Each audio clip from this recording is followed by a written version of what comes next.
Me!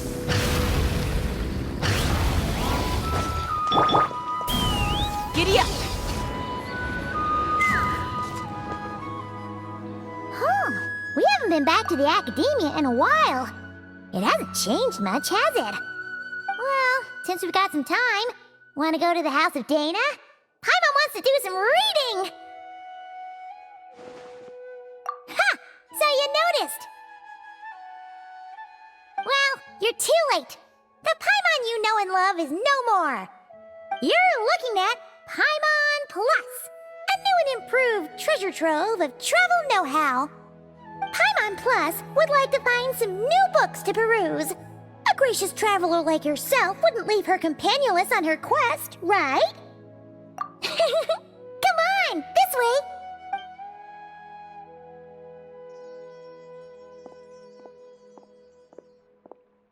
Hey, it's Kale and Cyrus. Wonder what's going on. Let's go see.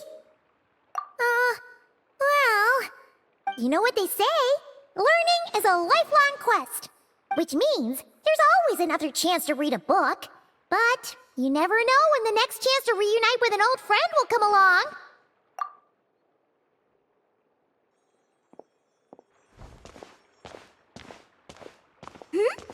Traveler, Paimon?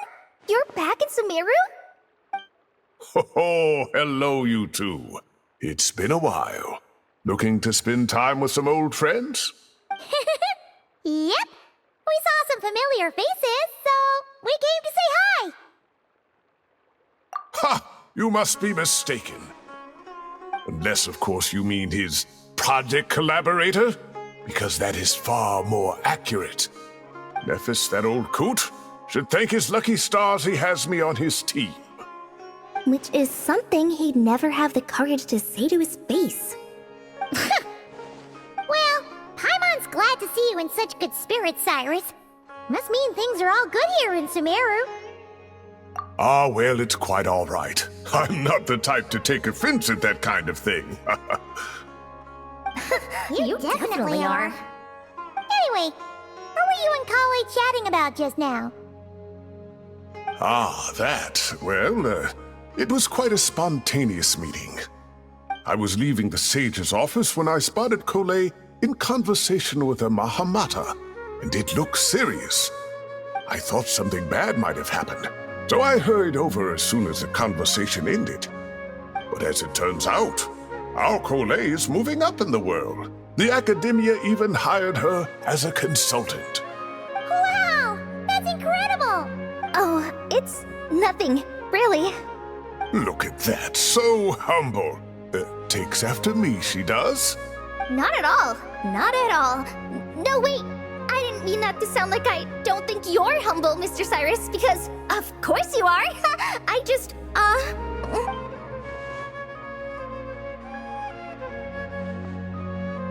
Oh, well, I wouldn't even call myself a consultant. I'm just helping out. Now that the new semester has started, a lot of students and scholars are doing fieldwork for their research. But it can be dangerous for those who don't have a lot of experience in the wild. So, the academia is planning to establish an agency that provides guidance on outdoor survival and rescue for people who need it. Oh, Paimon gets it! So, you're here to explain rainforest survival as a representative of the forest rangers. Yeah, pretty much. Of course, when it comes to tips on deciphering mechanisms or defeating monsters, that's for people who are far more senior than me to handle. And speaking of which, since we're short on manpower, the person in charge at the academia said we're still accepting newcomers. If you're interested, you're welcome to join and share your insights.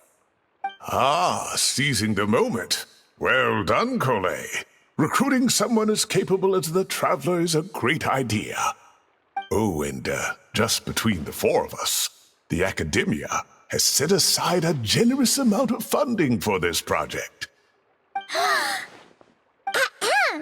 Well, since Kali's thrown her hat in the ring, we should help out too. What do you say, Traveler? Great! We're all supposed to meet up in Aru Village later, so I guess we'll regroup there. I was kinda worried, since Master Tainari isn't around to help this time, but now I feel much better. Yeah, even if you don't trust the academia's eye for talent, you can trust ours for sure. And mine, of course. I have as good an eye for people as I do for tomatoes. Well, there you have it.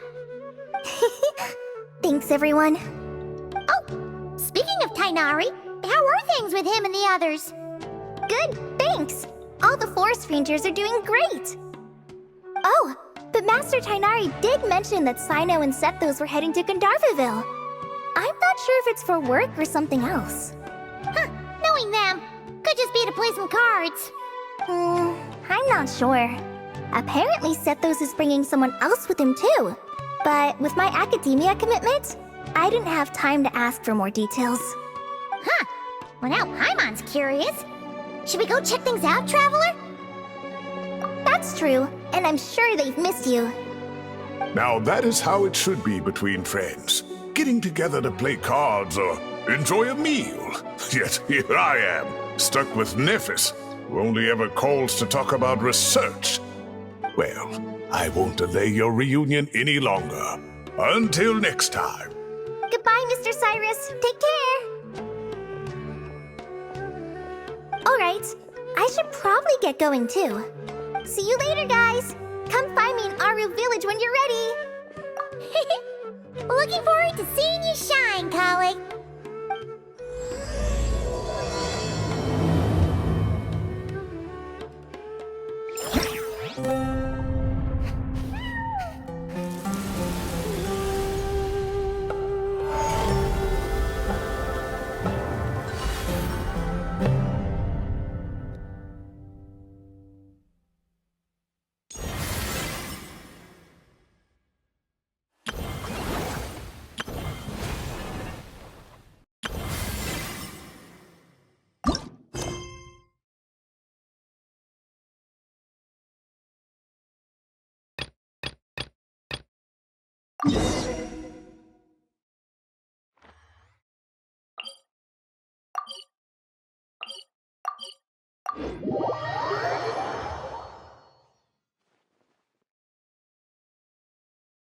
Traveler! Paimon! Over here!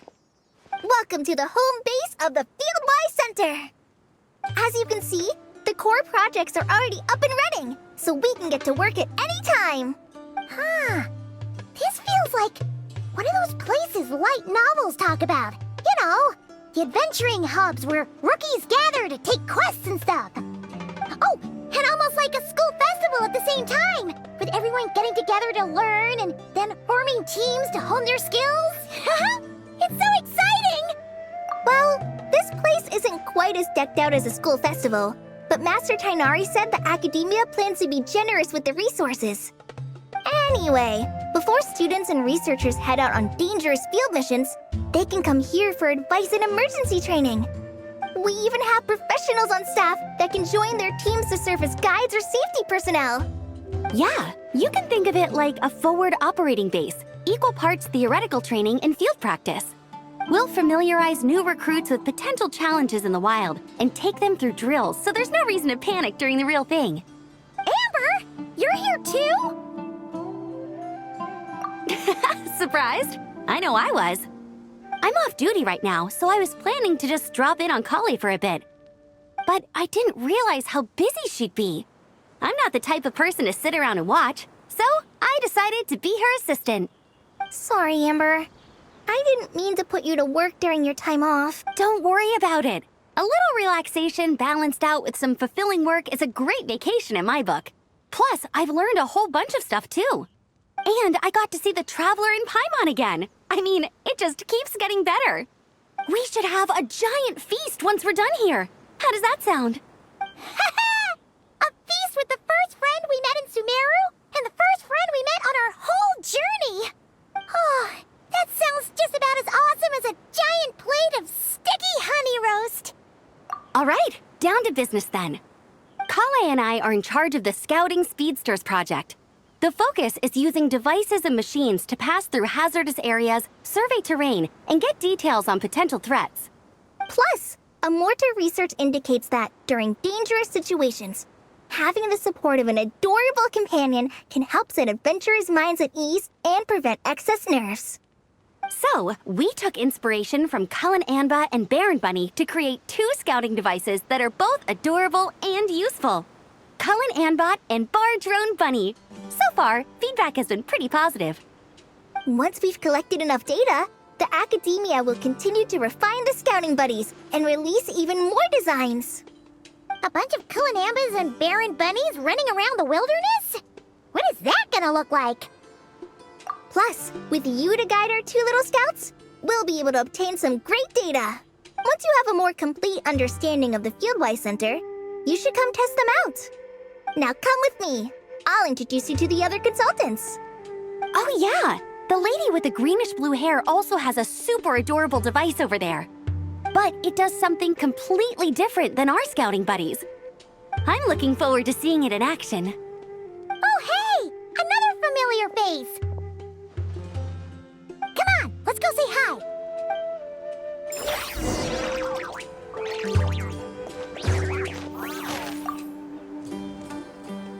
It's really that popular. The internal locomotion mechanism is clever enough, and the execution on the terrain recognition, remote control, and weight detection modules isn't bad. But the appearance...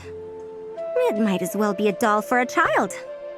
No, this won't do. Madam Farzan, great news! The Traveler in Paimon agreed to join! The Fieldwise Center just leveled up big time, huh? Hello, Madam Farzan! We're here to help! Well, look who the cat dragged in. Excellent job, Kale. Snagging 2 top experts with undeniable adventuring expertise. Now the League won't be able to say a word, no matter what kind of feedback I give. Now tell me, what do you think of this puzzle, pal? Whoa! It looks just like you! It's a collaboration between my juniors in the Haravatat Darshan, the Puzzlers League, and the Synopsium on Ruin Mechanisms. Clearly, the technological aspect is quite advanced. But the appearance... it couldn't be more childish. You should have seen Anise, defending this design choice with more passion than her thesis. Young people these days. Far too obsessed with making things cute. Paimon kinda likes it. Kali and Amber were just saying how cute companions can help adventurers stay calm. With a doll that looks like you by her side, Paimon thinks she could go adventuring in a super dark ruin and not even get scared. Well, that line of thinking does have merit.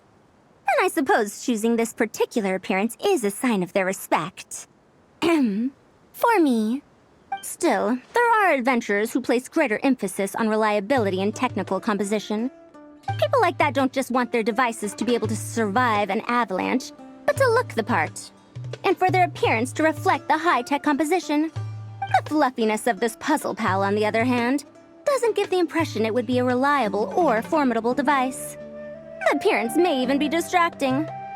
Now picture this. A thick metal casing, square in shape, with a matte finish and openings to showcase the complex technical composition. That would have much more visual impact. I'm the perfect example of this. I have a youthful appearance, and so people question me on occasion. If I had a head of white hair instead, things would be different. Really? Then you want Paimon to talk to them? She has white hair. What? No!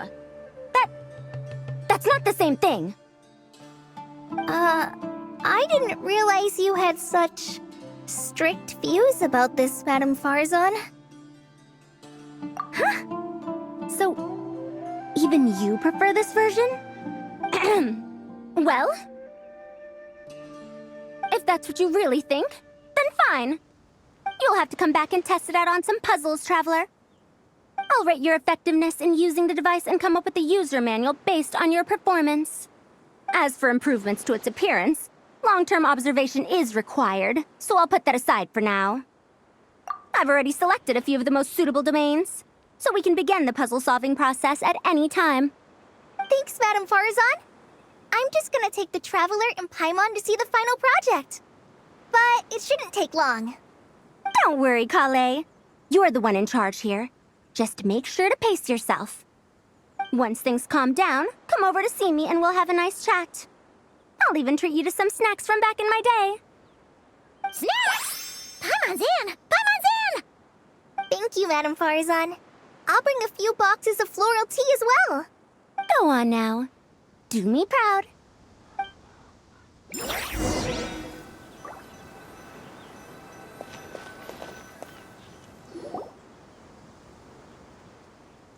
This last one is a long-term project we're calling the Security Division.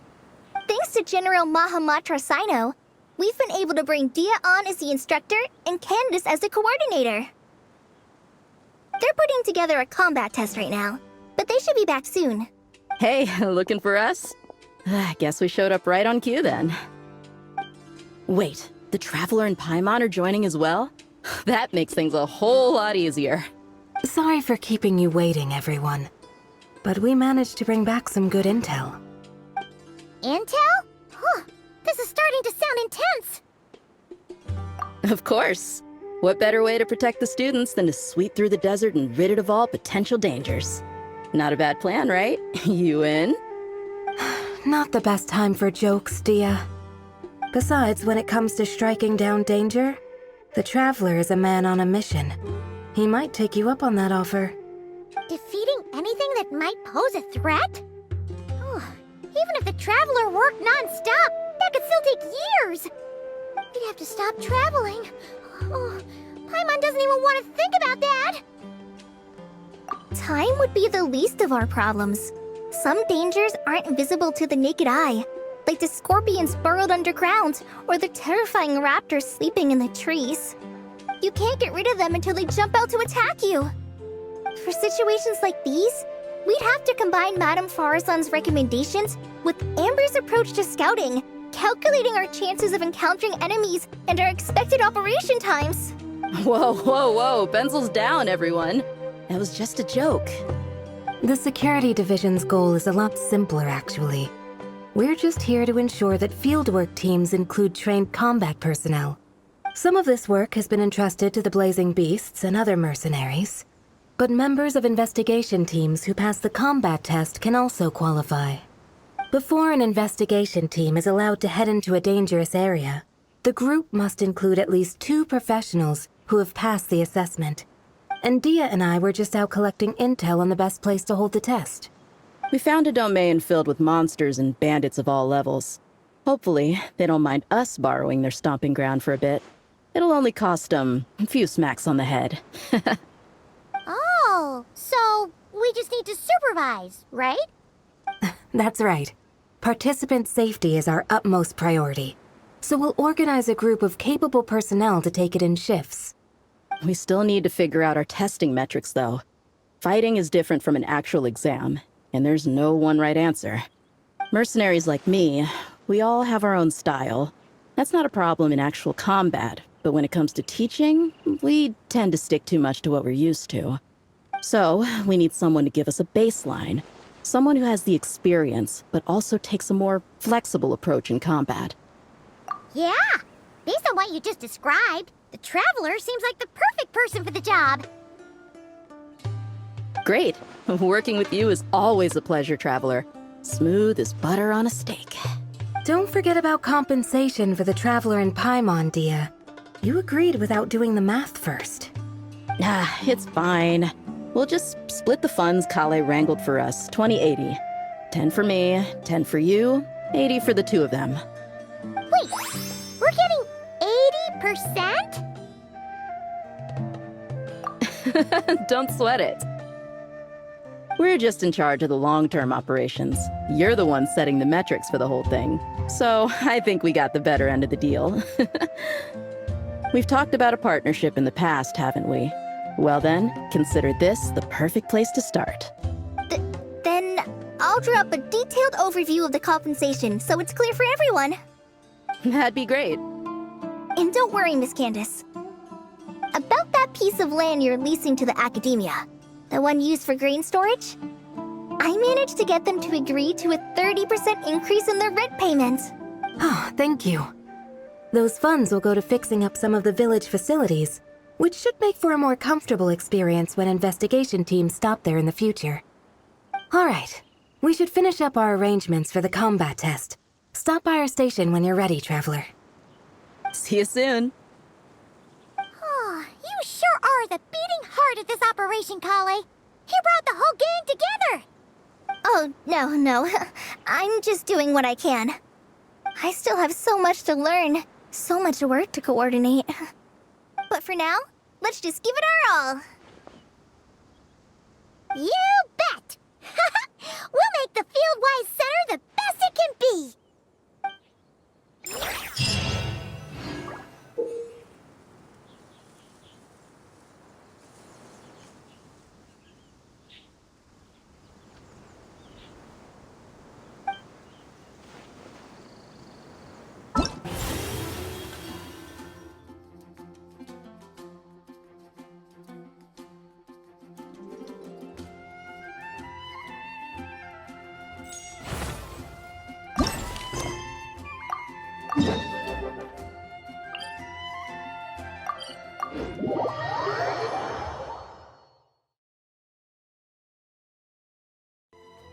Let's fly!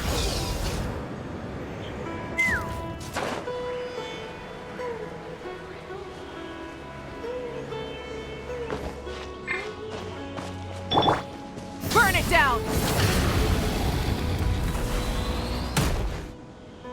Tainari's place. Tainari's place.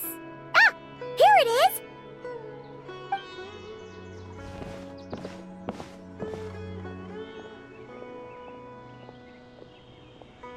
Sino! Sethos! Looks like the whole gang's here. Oh, and Layla's here too! But, oh, she doesn't look too good. Did something happen? Ah, Paimon, Traveler. It's good to see you. I'd welcome you like a proper host, but I'm a bit busy at the moment. Apologies.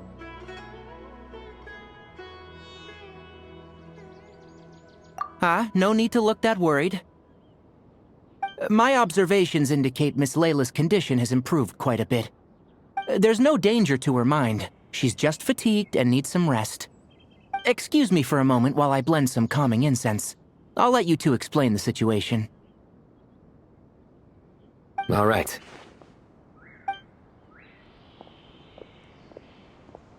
What happened was, Sethos and a few members of the Temple of Silence rescued Layla, who was out in the desert trapped in a state of delirium. She had to be rescued? Oh, that sounds bad. That's all you're gonna say about it, Sino? I mean, we don't want people jumping to conclusions. That's all I can say about it. The person involved is unable to explain what happened to her, so we're limited in what we know. Sorry. My head... still dizzy. The moons... Exactly how many are there?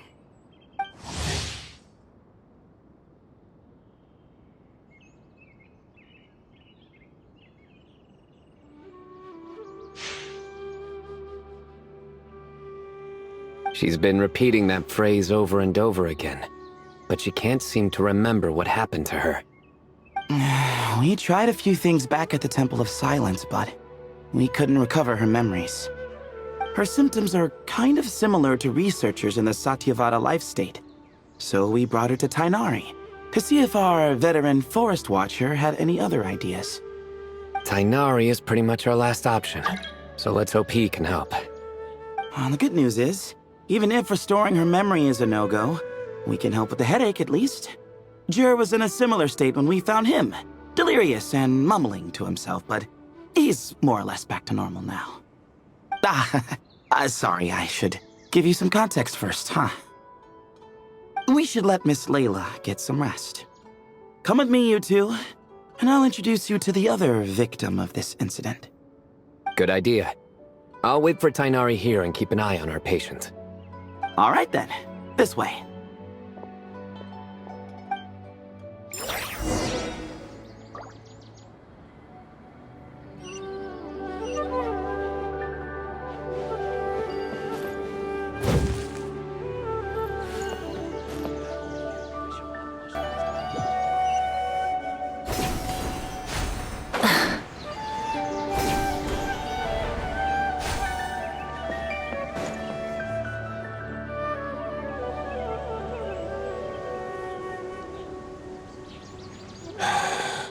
Who did the Ajalenok nut offend?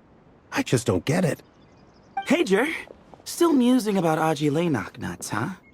Want me to have Sino come over and tell some jokes? Might help distract you. No. No need. I'm done. Don't encourage him. Well, sorry for interrupting the Aji talk, buddy. Next time, just say, Aji, hey knock! Hold on. So, what's the deal with the Ashilenok nuts? Other than the bad Sino jokes. We'll get to that. But first, introductions are in order. This is Jur, a member of the Temple of Silence. And you remember the Traveler, right, Jur? Of course. I'd never forget a participant in the Rite of Duels or the hero who saved Sumeru. Awesome. Could you go over what happened to you one more time, Jur? Our valiant hero is gonna help us get to the bottom of this. Might as well join since you're here, am I right? Just hear him out. You're gonna want to uncover this mystery once you do. I'd bet on it. Well, I was on an expedition in the desert not too long ago, when I got caught in some quicksand. Later, it became obvious it wasn't normal quicksand because instead of sinking to my death, I fell into an undiscovered ruin. In my panic, arms and legs flailing about, I suspect I touched some things I shouldn't have. Because in that brief moment, an enormous amount of information came surging into my mind. I would hesitate to even call it knowledge, because my brain had no capacity to process the information. To use an analogy, it would be like trying to stuff thousands of Ajalenok nuts into a small water skin without it bursting. Sorry again with the Ajalenok nuts, I know. It's fine. We're getting to that part of the story anyway. True. Well, just as I was on the verge of madness, a single phrase broke through the storm of thoughts in my head. It was a man's voice saying, "Don't eat Ajalenok nuts." What?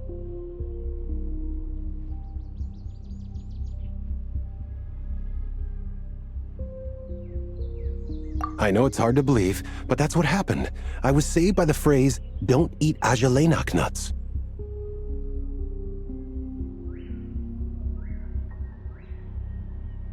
I'm not sure. I'm not even certain it was a man's voice. It's hard to remember now that I've been repeating it so much myself. Anyway, the good news is I no longer feel like my head is going to explode.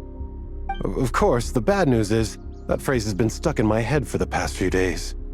Wow. But doesn't it have the opposite effect? Like, the more you say don't eat it, the more you want to eat it? Yes, that's exactly right. Whoever the voice belongs to, I don't know what his deal is with those nuts. Well, the world's a big place. There's bound to be people who don't like sweet stuff. I suppose. Strangely enough, I'm starting to think the voice belonged not to a man, but a cat. A cat? That's the question, isn't it? What would a cat be doing in an abandoned ruin like that? Just as my mind was reaching its breaking point, I could have sworn I heard the sound of a cat guiding me to exit.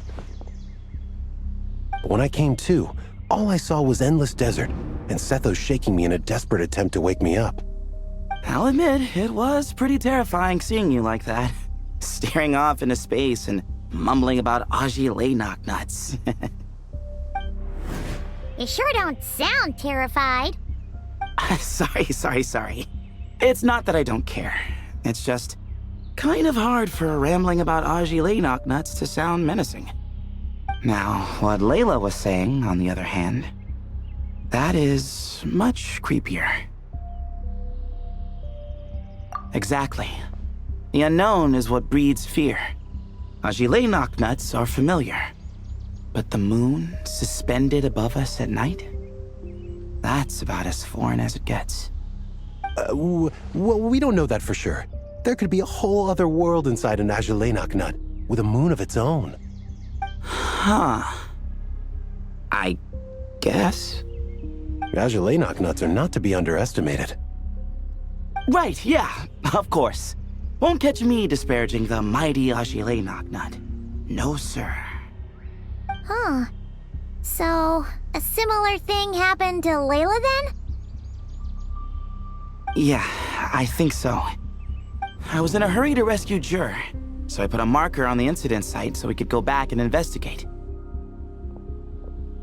When his condition stabilized, we doubled back around to check and... Exactly. Multiple victims with the same symptoms at the same location. It wasn't hard to conclude that something is seriously wrong with that place. So, after we got Layla out of there, I had the Temple of Silence put up a warning sign at the scene and send patrols to watch the area. Speaking of, Sino, Tainari and I are going to head back there and investigate once Layla is stable.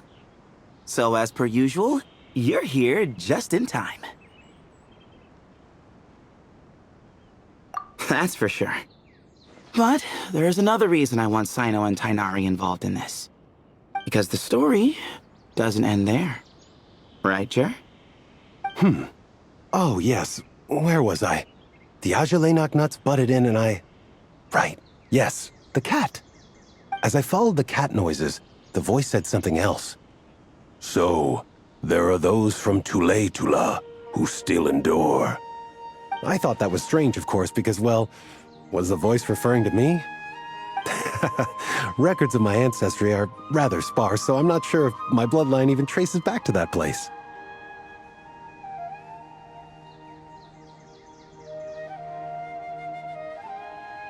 That's right. The Temple of Silence's place of origin. And the home of Tainari's people. Plus, Hermanubis, who Sino and I both share a connection to, was one of the city's founders. As the temple's current leader, if something strange happens in the desert, it's my job to get to the bottom of it. But it turns out, a lot of people have a horse in this race, and I'm not leaving any of them out.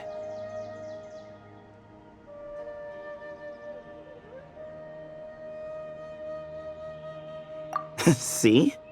Knew you'd join. But yeah, that's all we know about Jur's situation. Tainari should be done on his end. Let's head back and check on Miss Layla.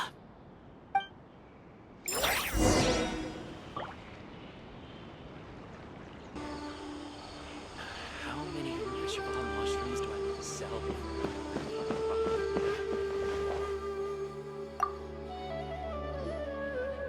How are you feeling? But don't speak if it's too taxing. It's fine. I'm much better now, thanks. I feel like I haven't slept in 2 days, so pretty much back to normal. Whoa. That's your normal? Traveler, Paimon, I thought I heard your voices earlier. Oh, and, I'm sorry. Huh? You don't have to apologize. He didn't do anything wrong. No, I just mean... I think I'm about to disappoint you. My head was kinda muddled earlier, but I still heard your conversation. I know you're trying to figure out what happened to me, and I want to help. But, I really don't remember anything. Does your head still hurt? No, I feel fine. The incense you made helped a lot. I'm still hearing those words in my head, but other than that, I'm okay. It's just... all I remember are those words. Everything else is a total blank. One moment I was heading to the stargazing point I'd calculated, and the next, I was on my back in the sand. The same phrase playing over and over again in my mind. How many moons are there in the sky? Sethos, did your friend Jur suffer from memory loss too? Not really. His memories are blurry, but there aren't huge gaps like this. He remembers touching something. Someone talking, a voice mentioning Tuletula, and hearing a cat lead him to the exit. A cat. Did you hear it too? Huh? Now that you mention it, I think so. It was so soft. I thought I was imagining things. Which means, at the very least, what the two of you experienced while escaping the ruin is consistent. A single sentence repeating in your heads, and the faint sound of a cat. Still not a lot to go off of. Agreed. Oh, is your head hurting again, Layla? No, I was just thinking. Maybe my memories are blank because I was sleepwalking at the time. Sometimes, my friends and classmates tell me about things I don't remember doing, or places I don't remember going. I don't talk about it a lot because, well, I don't even know how it happened. But I don't want my personal circumstances clouding your judgment. So I, just wanted to mention that. Ah, I see. Well, thank you for telling us. But I don't think we need to dwell on that for now. We're gonna check out the site of the incident for ourselves, so that should help us come to our own conclusions. Okay. Then could I come too? I have to know what happened to me back there. Sure, but on one condition. You need to be in tip-top shape before we head out. If your condition isn't stable enough before then, we'll have to figure out something else. Of course. No problem. Well, I'm more concerned about Tainari. You sure you'll be alright in the desert? You say that like I'll evaporate on first contact with sand or something. Call it curiosity. If this concerns my ancestors, I want to figure out what's going on. Anyway, as long as I take things slow when the sun's out, I should be fine with the right preparation. Besides, it's a good idea to have a doctor on hand in case of emergencies. So long as our doctor doesn't become the emergency. Well, if that happens, I suppose I'll just have to rely on the kindness of my entourage to haul me back home. All right, well, that all sounds good to me. Let's meet in 2 days like we agreed. Jer and I are gonna head back to the Temple of Silence to do some research in the meantime. See you in a couple days. Sounds good.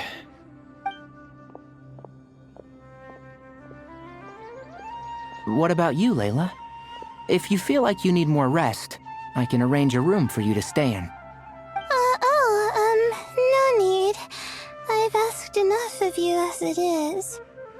Besides, I feel a lot better. I should make it back to my dorm, no problem. You sure? Don't push it too hard, or you might end up sleepwalking along the way. Don't worry, I'll be fine. I have other things I need to do anyway. Like letting my advisor and classmates know that I'm fine. Adjusting my stargazing. If I don't get it all done, I doubt I'll be able to sit still, let alone stay here and get some rest. I'm not so sure that's... a much better idea. Thank you, Traveler. Of course, if anything starts to feel off, come back for a checkup right away. You'd better listen to him, Layla, or he'll feed you tasteless slop as a punishment. Punishment? You're the one who caught a cold. You're supposed to eat light when that happens. Besides, with your nose stuffed up like that, you couldn't taste anything to begin with. Huh. Is that so? And here I thought it was an in-taste-to-know issue. Should have seen that coming. You're off the clock, so now it's time for puns, huh? Oh, brother, not this again. Don't worry, Paimon. I understand. If you want me to stop, then... Then? You'll have to call a plumber. Tell them someone's gotta pipe down. This is getting more insufferable by the second. Put a sock in it already, please.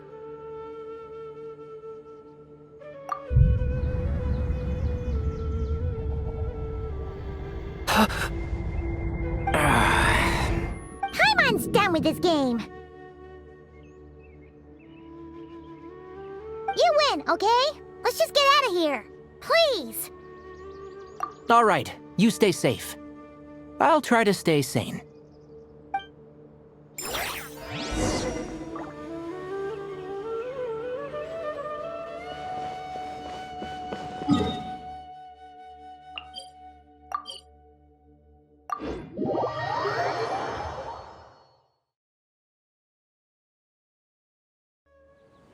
Take me up!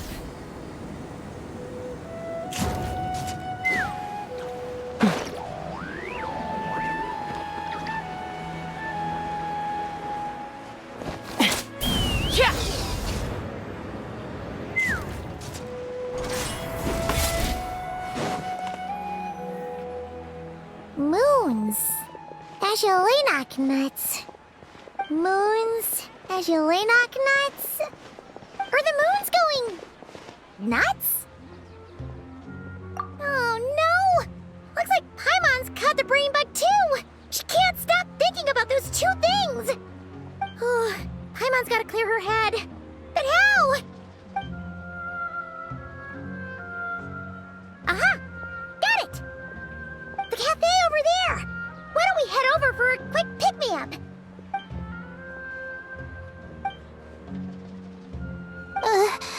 Sorry. I feel kinda tired all of a sudden. Wait, is it because of all Paimon's muttering just now? Oh, sorry. The coffee will be Paimon's treat, okay? Hey, you make it sound like Paimon's stingy or something. Well, she'll just have to show you her true colors. Yeah, starting now. You sit tight and take care of Layla, Traveler. Paimon's gonna get us some snacks and coffee. Be right back. Don't go anywhere in the meantime.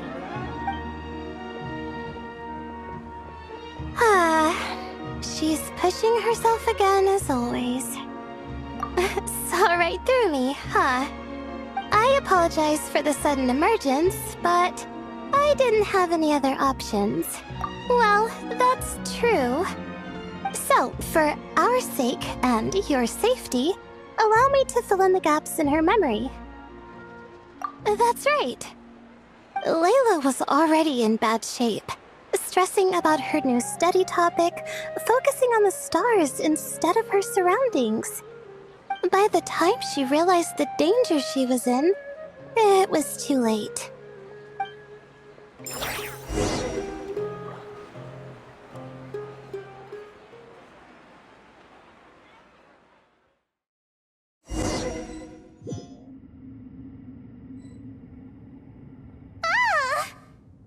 Quicksand near the ideal viewing spot? Wasn't expecting that. Looks like Layla's been under a lot of pressure lately.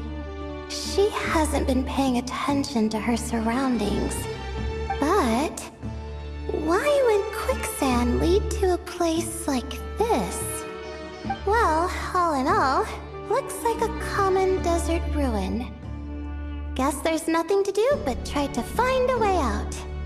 Oh, Layla, what have you gotten yourself into this time?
I think this door can be opened using the device next to it.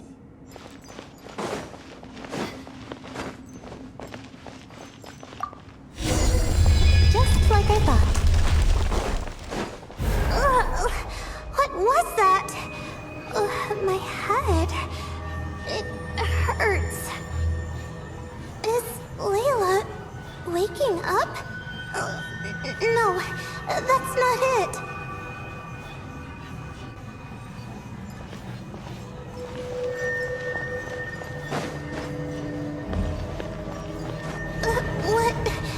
What's going on? It's too much. I don't understand.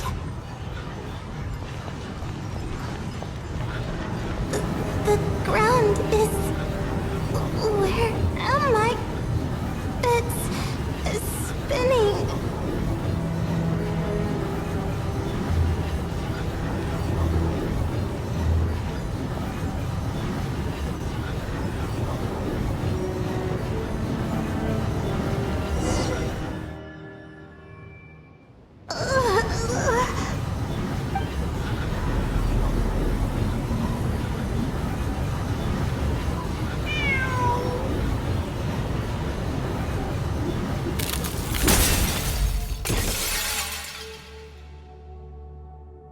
How many moons are there in the sky?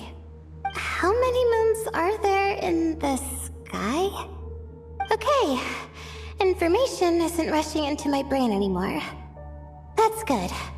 How many moons are there in the sky? My head hurts.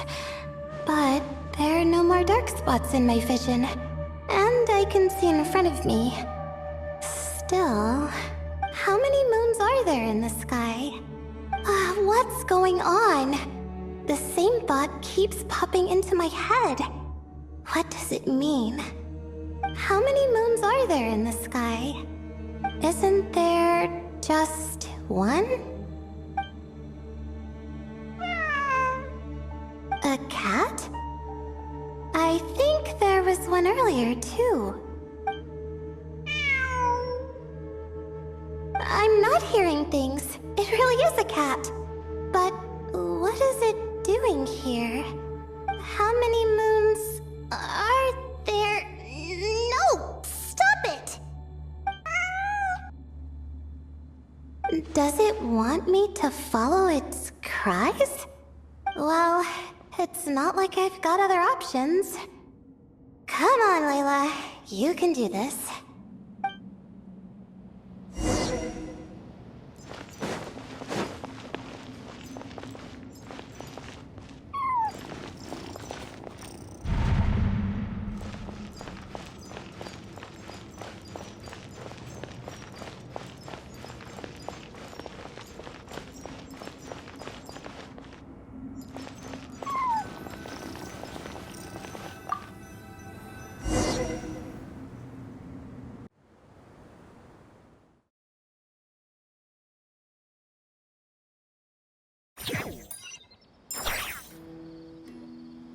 And so, I followed the cat's cries to find my way out.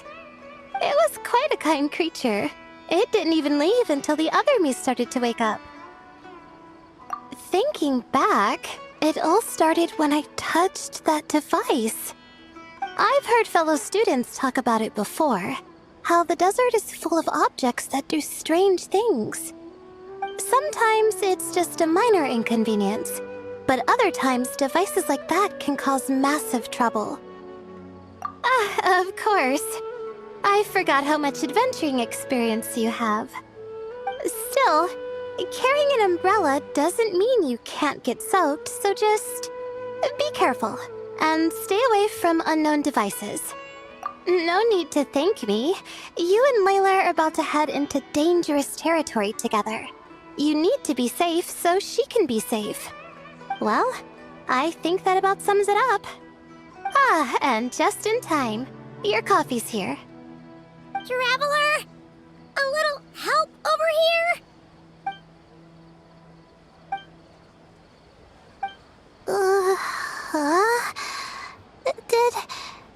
Did I fall asleep? Wow! Paimon didn't even know she had such an impressive skill. Ha! Does that mean since Paimon bought this coffee, it would just make you sleepier? A beverage that puts people to sleep. Better saved for work hours, I think. What? So you can nap on the job? Who does that? Huh? Oh. Beep boop. Oops. Oh, hey them! Kave! Nice to see you! Oh, and you too, Marak!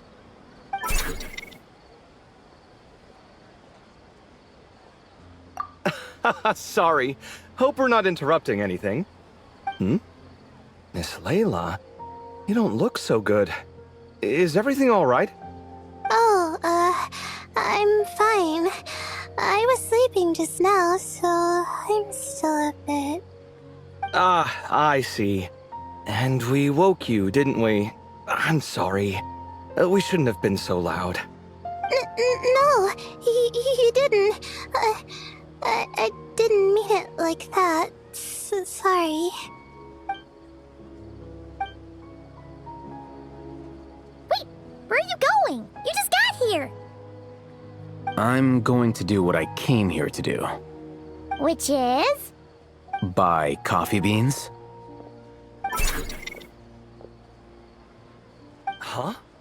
You're going too? Marak! Fine. Run off with him. See if I care. Well, looks like I get you to myself.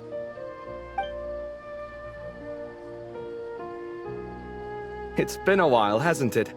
How have you been?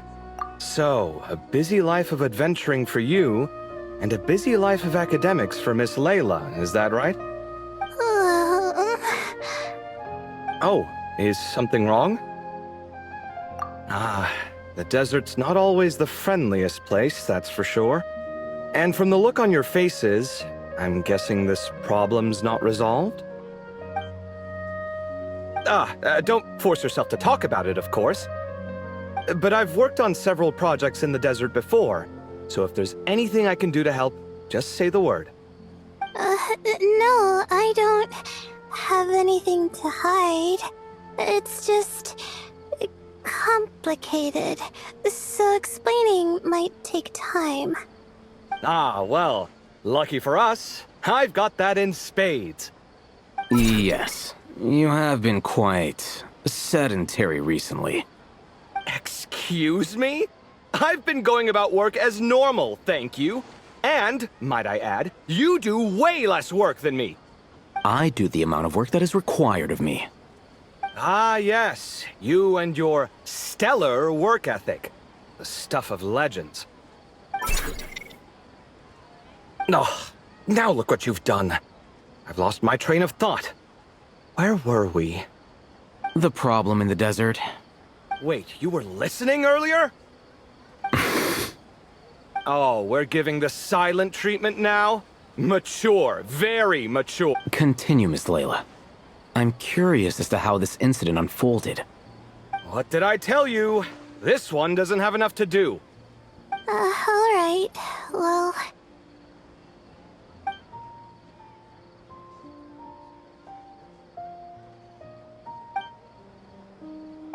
Could you still use some extra hands on this investigation team of yours?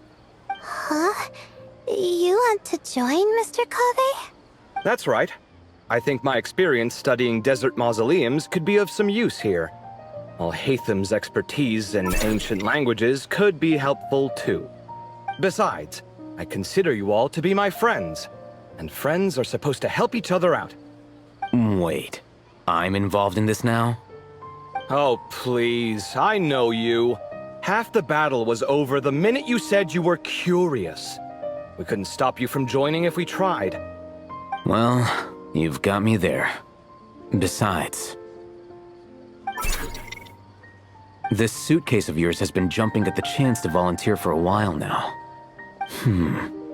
I imagine You imagine? mechanical life forms might also feel homesick from time to time. Huh. Now that you mention it, Marak's core was a component sourced from the desert. That could prove useful. You're sure you want to come with us? It could be dangerous. Oh, I'm sure. All the more reason to recruit as much help as possible. It's important to count on friends at times like these. Our pleasure. It's a plan, then.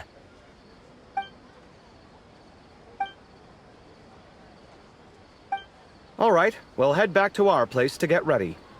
This one hasn't been on a trip in a while.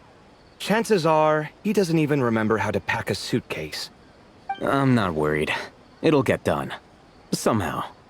Would it kill you to help every once in a while? I do help. It's called moral support. Oh, of course. And I am ever so grateful. Goodbye, you three. We'll see you soon! Oh, and Kave, your coffee beans! You were too busy glaring at Al-Haytham, you almost forgot them!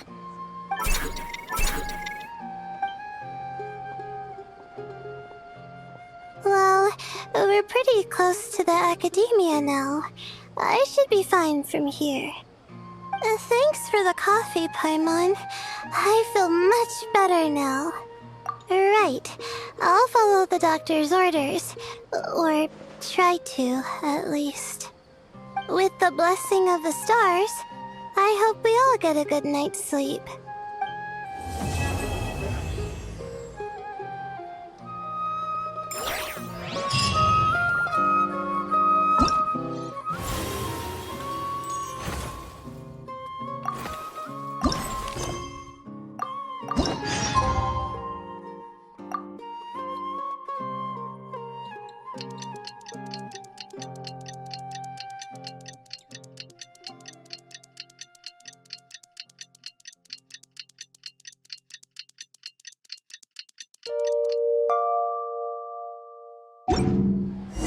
Many insects have a compulsion to follow the light, and humans are the same.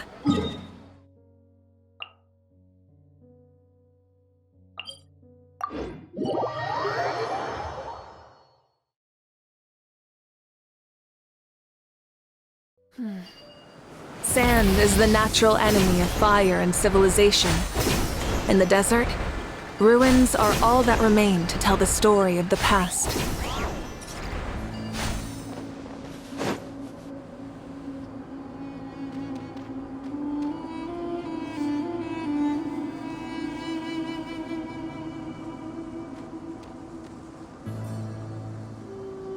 Looking at the map, we should be getting close.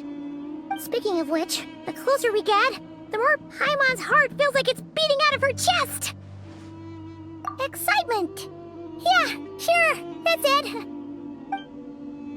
Oh look, it's Tighnari and the others.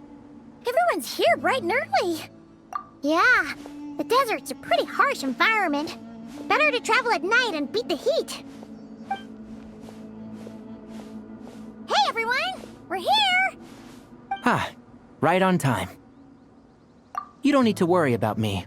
It's not too hot yet, and I'm properly hydrated. All right, we're just waiting on the 2 people Miss Layla mentioned, and then we'll be set. He's staying behind.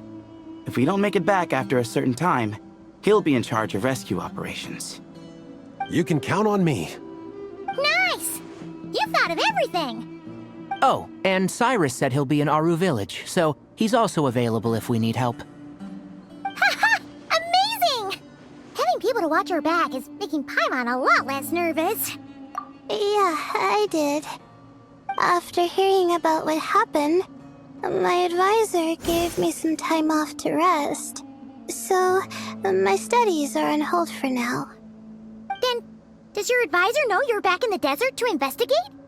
Yes, but I was only allowed to come after I mentioned that General Mahamatra would be there too.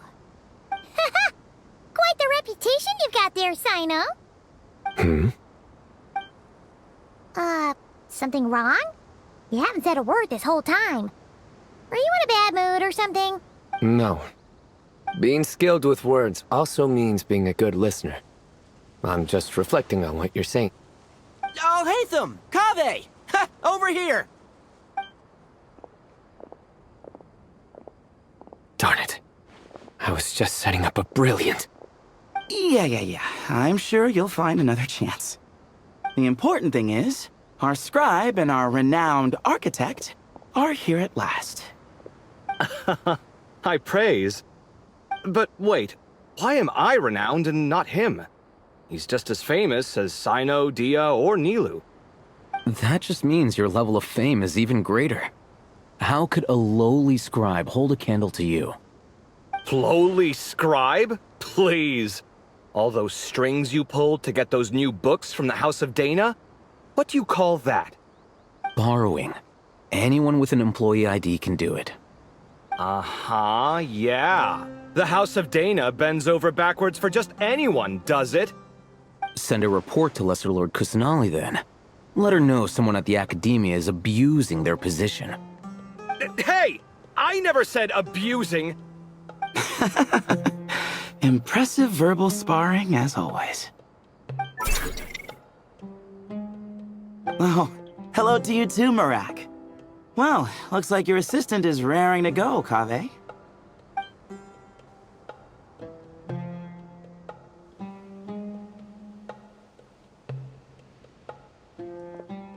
So, I say we get this show on the road. No sense delaying the inevitable. No need. We're in this together, remember? Sure. This is the entrance, yeah? Yes. Perfect. Then, if we're all set, let's get moving.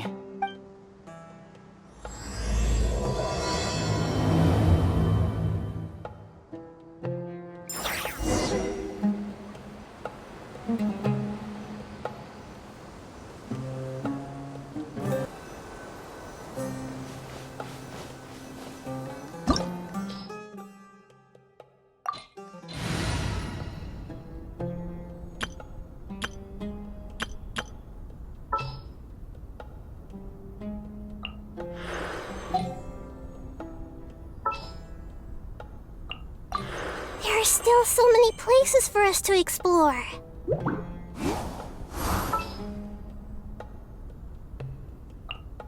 What's the occasion?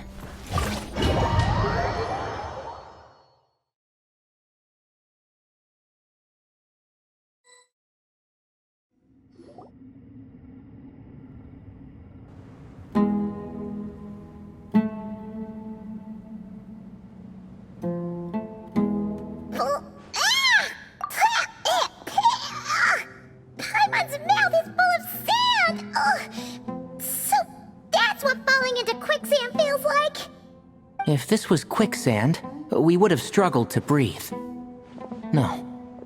I think this was regular sand, and we didn't sink into it. We fell through it. Into this place. Agreed. In other words, sounds like a you problem, Paimon. Ha ha, very funny. No way, Paimon's the only one.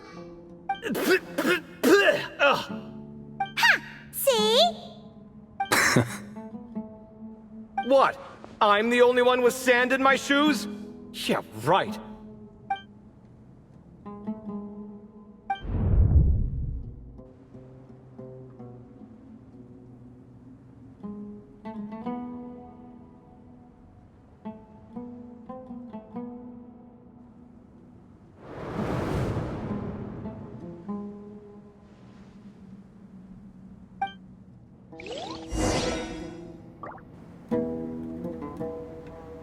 Take me up!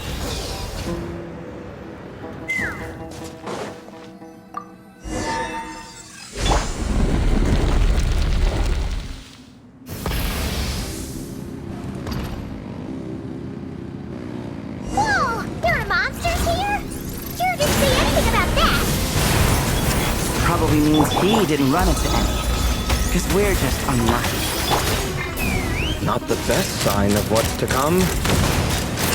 We'll be fine. Let's just use up all our bad luck and we'll be golden.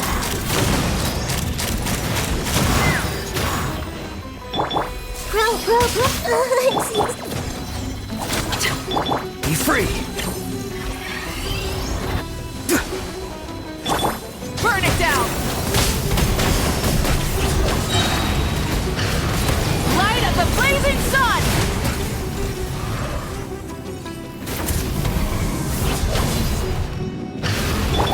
This may hurt a little. Rise with the sun!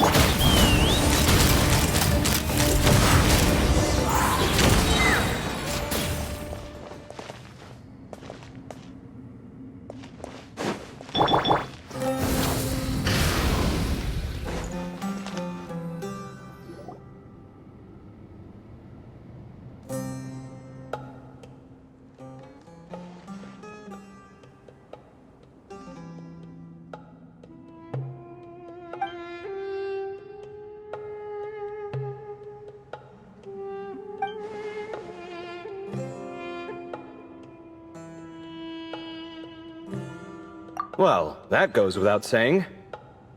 Fair point. There's just one problem, though. The only way forward is through that door. Ooh! Is it time to hunt for a key? Paimon loves this part. Don't worry. With our adventuring experience, we'll find it no problem. Let's get searching.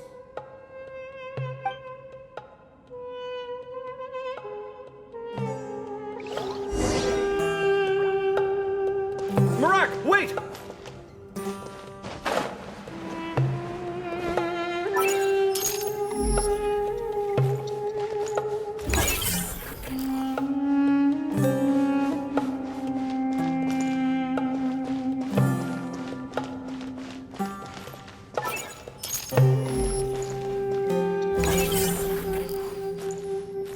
Marak seems interested in these jars. Go smash them. Marak, this isn't really your old home, is it? No idea what that means, but Marak does sound pretty happy. So, mechanical life forms do have the capacity to miss home. A novel discovery. Well, with Marak leading the way, we should be safe, right?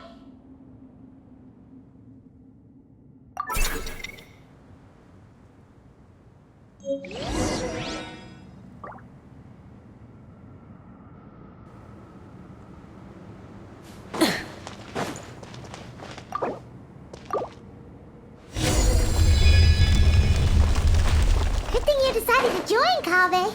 Otherwise, our investigation would have ended at that door. It was nothing that I did.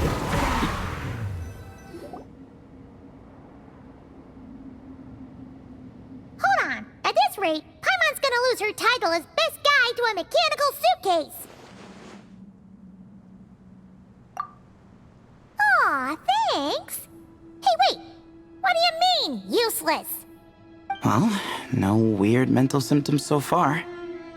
I'll take that as a win. That said...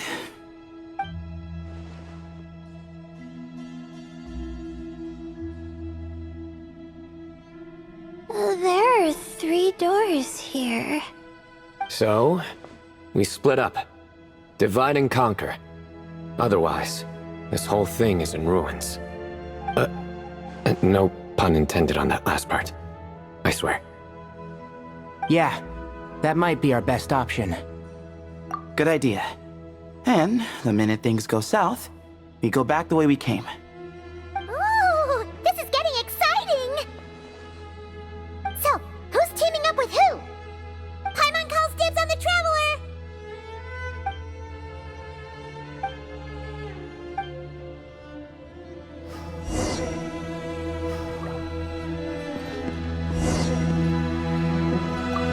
Well, this takes me back. Last time we were in the desert together, 2 of you came all the way out here to gang up on me. Oh? Sounds like someone's holding a grudge. Just what I like to hear. If you're still hung up on that last one, just name the time and place, and we'll have ourselves another thrilling... duel. What's with the awkward pause? Were you expecting me to stop you from saying something stupid? You two can have 1,000 duels for all I care, after we're done here. For now, focus on the task at hand.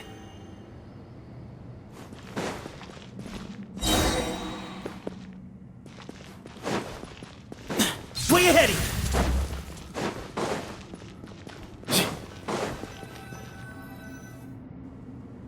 This chamber is huge.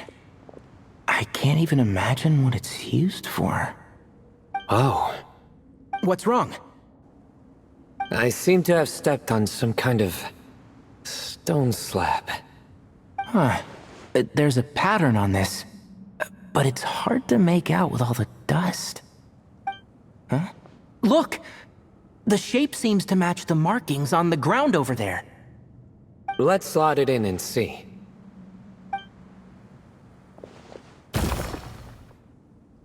And we have a match. Looks like we need to find the other 3 broken slabs. Let's search the area, but be careful where you step.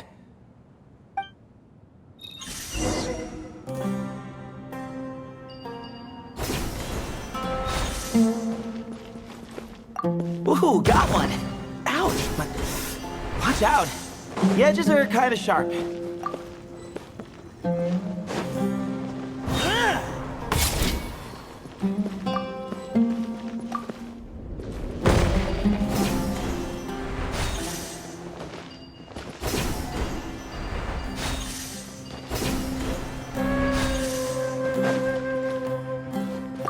Got the 3rd piece.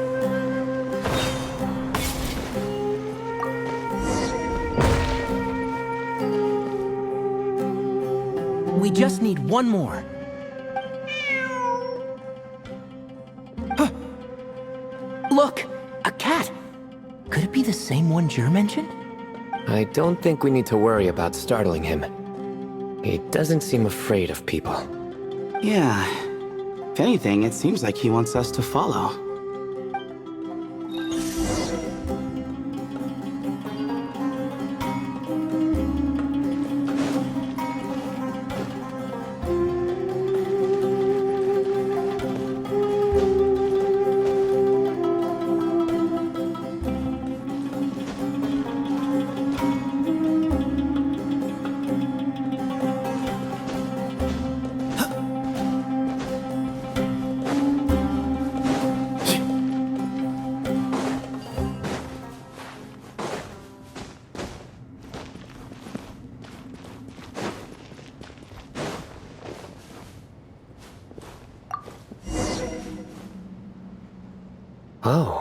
He led us to the last piece.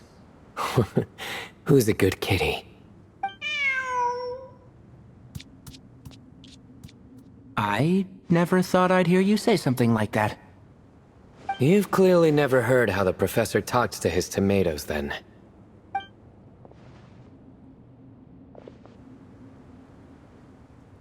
Alright, well, that's that. Now, we need to figure out how to get rid of all this dust. Behold, the great Vayu Viastra. Be honest. You've been waiting to say that for how long now? Just activate the mechanism.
Huh. It worked. It's a picture of... 3 Hermanubises? That can't be right. The ears aren't vertical. Not true. And the looks fall short. My hat is much better looking.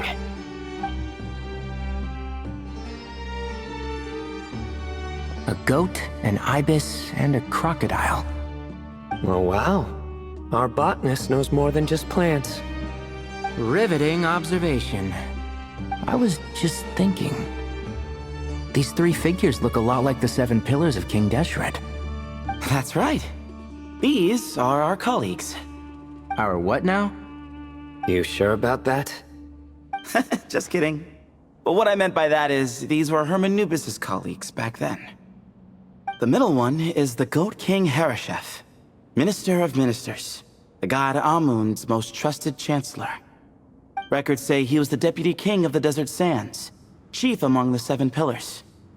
Someone even more impressive than Hermanubis?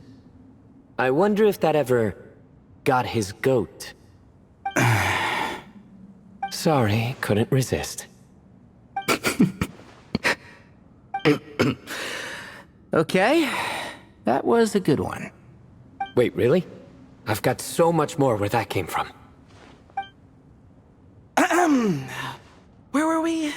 This is Sopik, the Crocodile King, captain of captains. As the name suggests, he was a valiant commander, and had dominion over all weapons of war. And finally, this is the Ibis King Thoth, scribe of scribes. Your memory's pretty impressive. I bet you're almost as good as me at memorizing cards. A scribe? Did he manage archives then? Like Alhaitham? Wait, that's all Alhaitham does? I never knew being an academia scribe was such a cushy job. Well, that's how his friend put it, anyway. But it does seem like he has a lot of free time. Well, I don't know much about the academia, but I'm sure the Ibis King had more responsibilities than that. The temple's records say he represented the wisest aspects of King Deshret, inventing the desert script and arcane arts at his king's command. He must have been quite the impressive man, then. Or creature, depending on how you look at it. Still, why are these 3 the only ones represented here?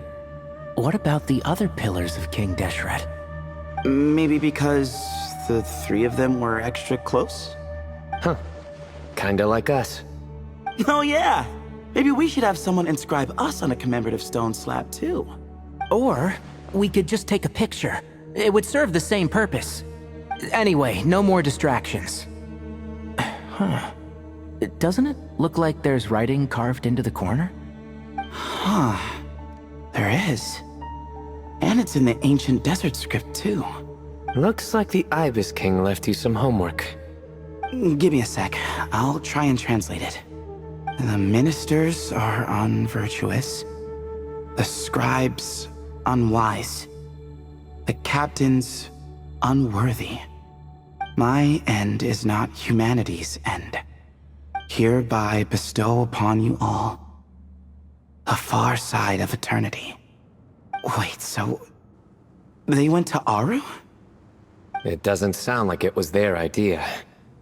The far side of eternity is said to be the final land of dreams for all desert dwellers.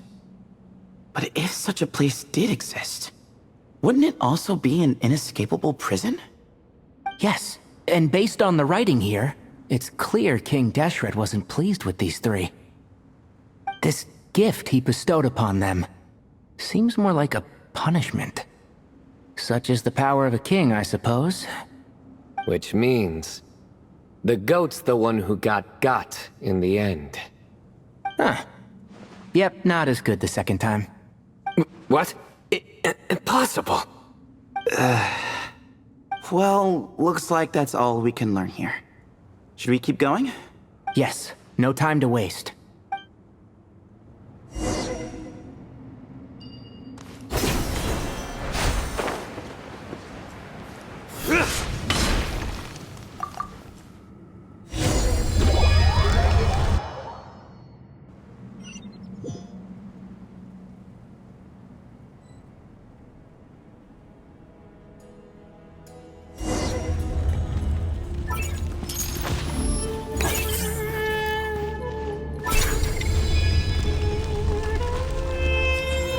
Jeez, who knew a suitcase could be so fast? Marak is nothing like this when it comes to housework. Hey, wait up! A scout's job is to take the lead. Just let Marak figure it out. Easy for you to say. I'll be the one doing the repairs if something happens. Why don't you go scout ahead then? When I think of a comeback, I'll let you know. No rep. Oh, Marak stopped. What is it? Found something? Looks like something covered in sand. Let's get it out then. Come on. Oh, it's a stone slab. Good job, Marak. Let's take a look. Huh. Looks like this part of the picture goes over there?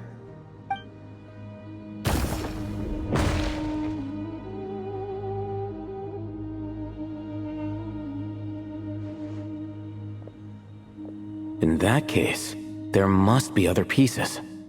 All right, and let's look around. Hey! Why are you sitting down?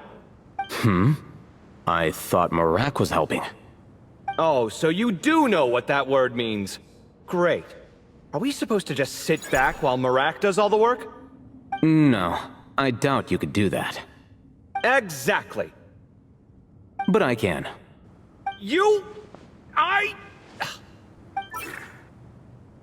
See? It's all coming back to me. How insufferable it is to work with this no-good, do-nothing... We could be more efficient, I agree. I'll work on this piece. You take care of the rest.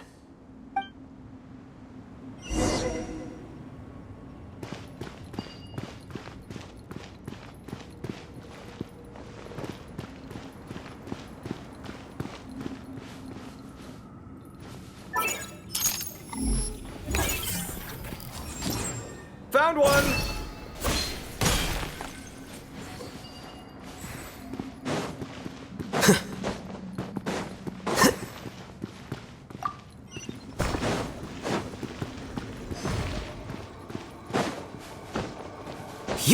Good teamwork.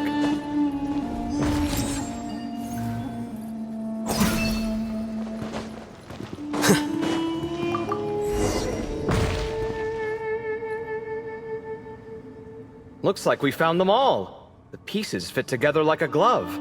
but we can't see what's on them. Turn around. Huh? Look. Oh, I've seen this before. It can create strong winds. Just what we need to clean off the slab. Come on, let's... Hey! Don't worry about me. If I sit here, I won't be in the way. Oh, you don't want to be in the way? Then sit right in front, so the device can blow you straight back to Sumeru City. Huh! Hey-ya!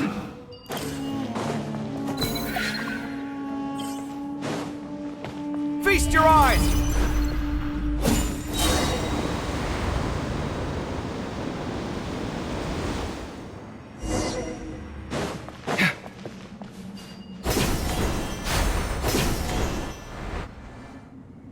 Done. Huh. That's one big cat. And there's a shattered crown. I think it's depicting some kind of story. Look, there's writing too. The Ibis King answered the young noble, granting him the wisdom he sought. But the fragile crown was shattered by lies in the end. Here I leave the name, Gudars. Gudars? I've seen that name in a history book before. He was a young noble who sought to save his realm, and a king who once united the desert. That's right. Although his methods were rather shameful. During his long reign, he betrayed his family and the nobles who supported him, only realizing the error of his ways after his enemies left him nowhere to turn. But by then, it was too late.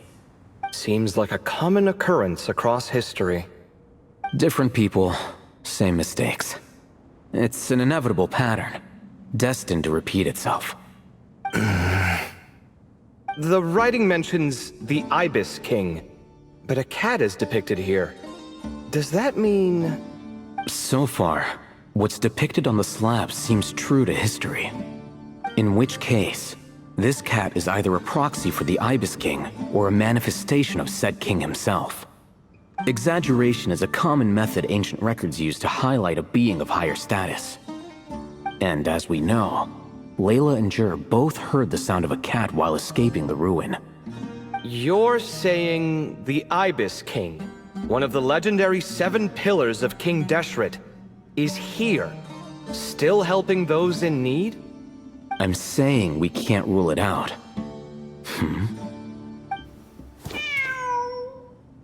Wait, there it is! The cat!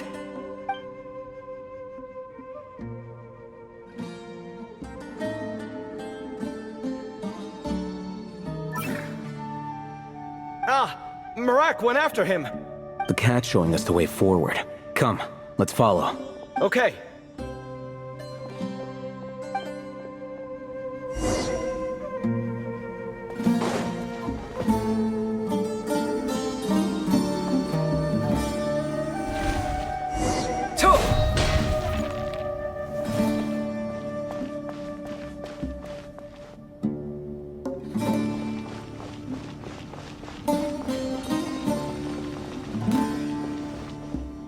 Huh.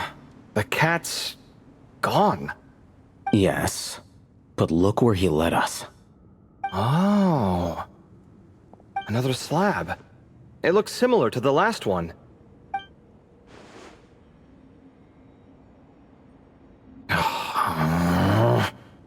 Oh, by all means, take your sweet time.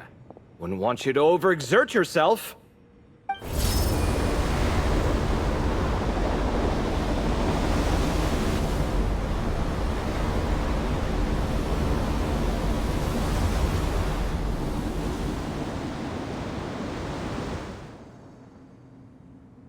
Huh. The scene depicted here... Seems to be a different tale. The Ibis King answered the Jinn-blooded dancing girl, granting her the wisdom she sought. But enemies plotted to kill her close kin. Snake venom was her self-chosen end. Here I leave the name. Makaira. The Temptress of Woe? You've heard of her? Of course. I don't just sit around doodling all day. She's mentioned in tons of papers about the desert. As I recall, she was given as a gift to the tyrant king of Gurabad, and later seized the opportunity to kill him. After getting her vengeance, she reigned as queen for many years, until her enemies attempted a coup, and she took her own life. That's more or less the version I've read as well. It seems this queen also had dealings with the Ibis King. Yeah, I'm starting to find this whole granting wisdom business a bit concerning. I mean, considering how Gudars and Makaira ended up, it might not have been a good thing. But, at the same time, if the cat guiding us is linked to the Ibis King, then he doesn't seem like a villain either. People are complicated, and the same is true of the servants of the gods, no matter their wisdom or power.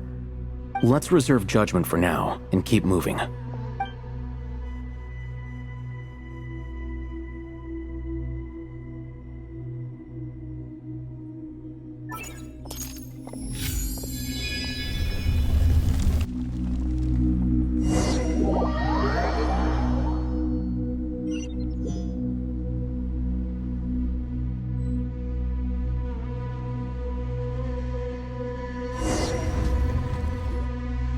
Oh, Paimon meant to ask earlier. Have your memories come back, Layla? No, sorry. To be honest, nothing about this experience feels familiar. Besides, my focus is the stars, so I don't spend a lot of time exploring ancient ruins. Guess that makes us the senior researchers in this scenario. Stick close, alright, Layla? Okay.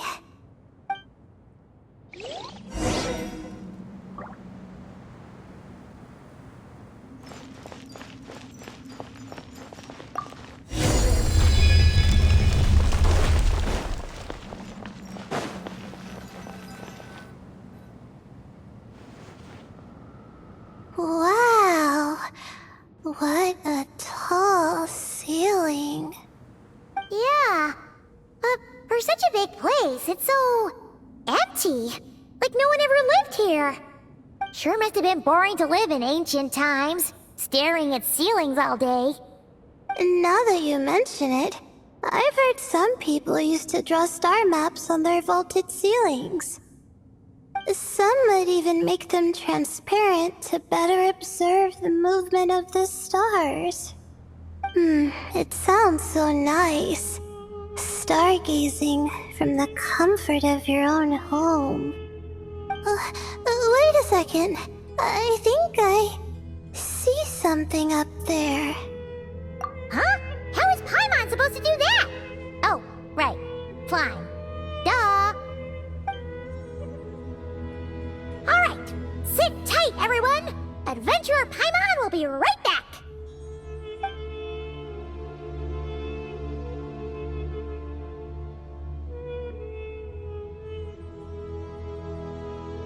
Okay, so, there's nothing super special up there. Just a couple of shelves, tables, jars, and scrolls. And a whole bunch of dust, dirt, and sand. You really want to search through all that stuff? Well, when you put it that way... Come on then, let's see what we've got. Paimon's hoping for something super valuable. Thanks. I'll stick close. My guiding stars!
that's everything.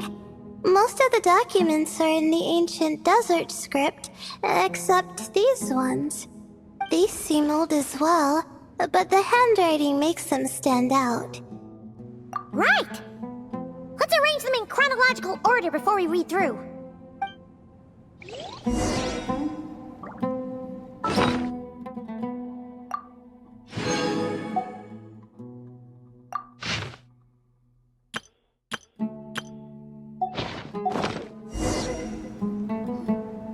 Okay, now let's take a look.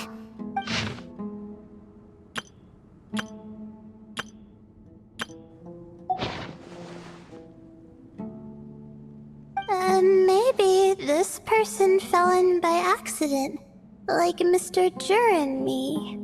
Yeah, maybe. But they don't sound super worried about their situation.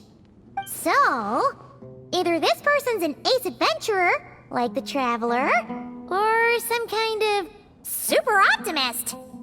An optimist, huh? Oh, I wish I could be that sort of person. That's right! You're detailed and passionate. Great qualities for an adventuring buddy. This optimist seems super obsessed with exploring every corner of this place. That could have gotten them in big trouble for all we know. Well, I appreciate the compliment. It's almost magical how words like that can make you feel like you can do anything. I only wish that magic could last a little longer. Until I figure out my new study topic, at least. Oh, looks like you were spot on, Paimon. See? Told ya! That's what happens when you don't think things through. And all this talk about seniors and juniors, he was a student just like you, Layla. Whew, he sure talks a big talk for a student, though. You'd think he was some kind of old scholar instead. Huh. What is it? Did Paimon say something wrong? No, not at all. I was just thinking, and this might sound rude, but the way this person speaks is just so... you notice too. I mean, it's good that he helped treat his companion's wound, but it didn't seem like it was out of kindness. More like he was looking out for his own self-interest, or thought he could get something out of it. I don't know. Maybe I'm reading too much into it. Yeah. If you're both in this dangerous situation together, wouldn't you mention them at least once? If it were Paimon, she would write down the name of every single person she was with. No one would be able to get away. Actually, I find Paimon's approach quite sensible. It makes sense from a safety perspective, too.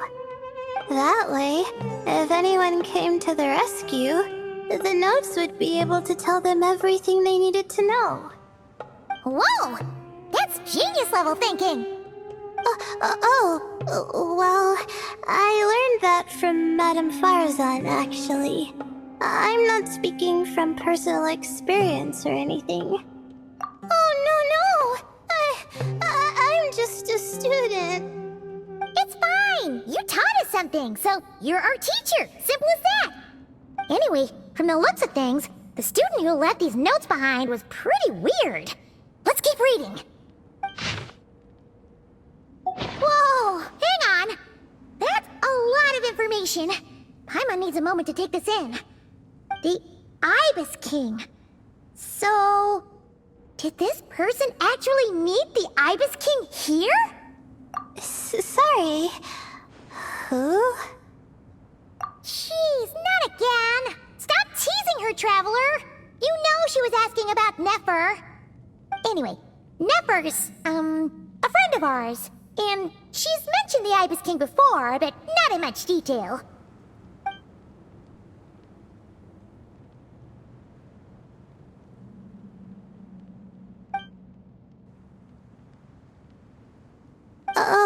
I see. Well, that's not too surprising. Most people in Sumeru know about King Deshret, and most in the academia have at least some knowledge on the 7 pillars. Legend has it, King Deshret ruled the desert at the head of several wise retainers, guiding their people to pursue the limits of wisdom. He also left behind treasures for future generations, which continue to be relevant in nearly every research discipline. Now, this message indicates this student and his senior were rescued by the Ibis King.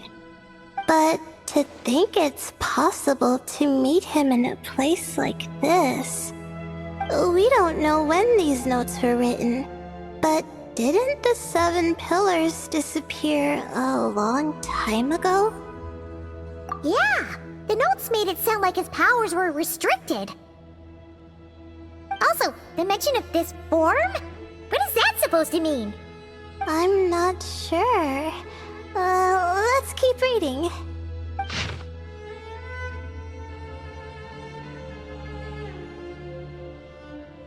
Oh, this is the last page. There's even a signature at the end. Well, sounds like they made it out. Guess it was a happy ending after all. Wait, but it says, the Ibis King cannot be trusted. Huh. Our friend said something similar. That the Ibis King was a liar. And the notes did make it seem like something wasn't quite right with him.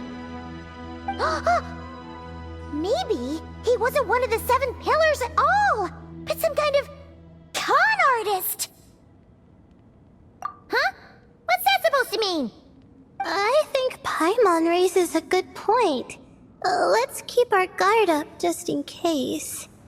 Alright, I think that's all the clues around here. How about we... Oh! It's Marak! That means Kaveh and the others should be around here, right? Hello? Anyone up there? Can you hear us? Yeah, we can! You know, sound travels just fine in an empty chamber like this. You don't have to shout. Of course, if you're shouting to express your excitement at being reunited, by all means, pretend I never said anything. Yelling like this is kinda exhausting. Come on, let's head back down.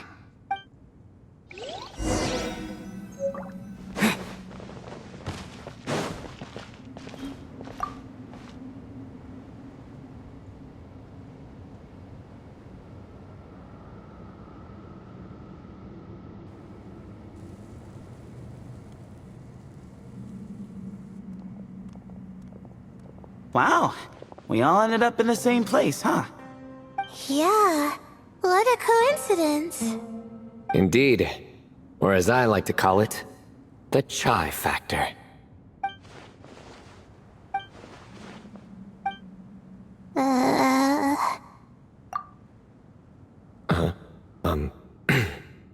No reply? Just say it. All right. Because it's spice to sweet brew again. Oh, hey, that's a new version. Wait, what? You've never heard that one? What are you looking for? A place to sit and read my book. Oh, great. What else is new? Well, looks like everyone made it through unscathed. Let's take this chance to get some water, rest a bit, and discuss what we learned. Sound good? Yeah, let's debrief.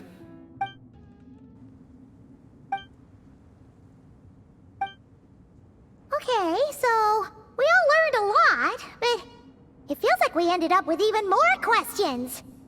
Yeah, but one thing's for sure. This place is tied to the Ibis King in some way. Hey, Sino. You're the current representative of Hermanubis. Can you call him up for a sec? Of course. Just let me sense his presence.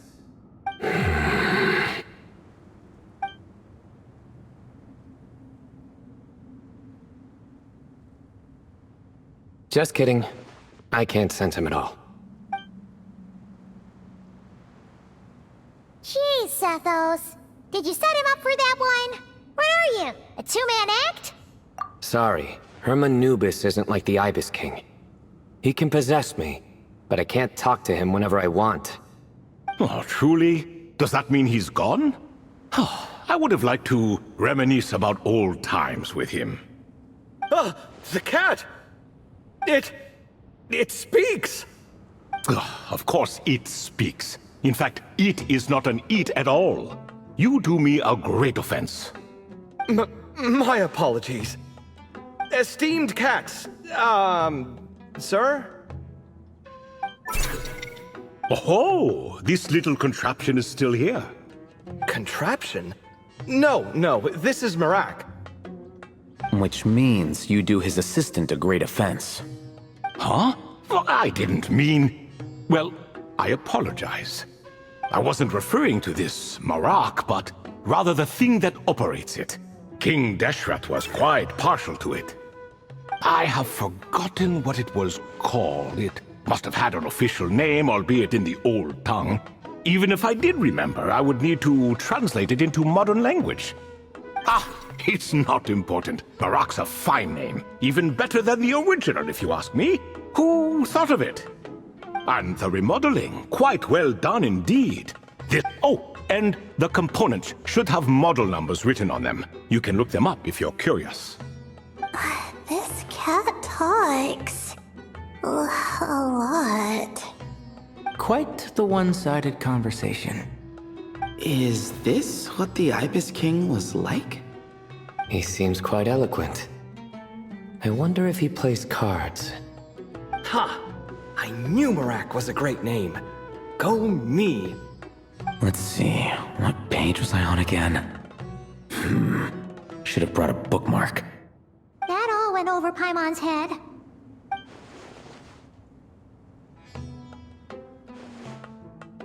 Hello indeed.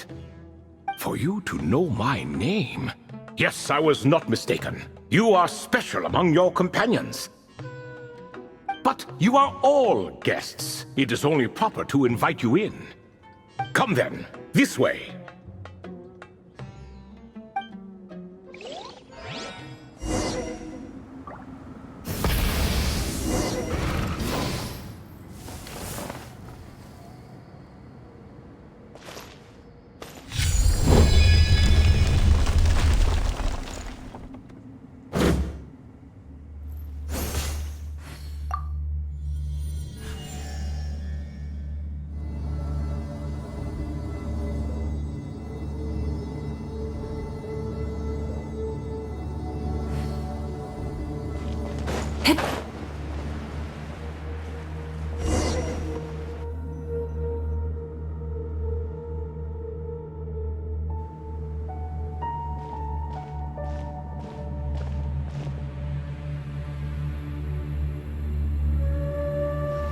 Welcome to my humble abode.